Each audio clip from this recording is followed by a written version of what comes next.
চাঁপাইনবাবগঞ্জ থেকে থটসব বেলালের বাড়ি গিয়েছিলেন, থটসব বেলাল ভাইয়ের বাড়ি, এবং ওখানে শুরু করছি আজকের সাক্ষাৎকার। থটসব বেলাল ভাইয়ের কাছে ভালোবাসা পেয়ে ধন্য হলো দুলাল আর্ট। সেই জন্য তিনি ছন্দে ছন্দে ভরিয়ে দিচ্ছে গ্রামগঞ্জ হাট।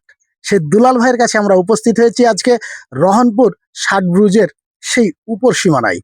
তো আজকে জানতে চাইবো অনেক কিছুই দুলাল ভাইয়ের কাছ থেকে।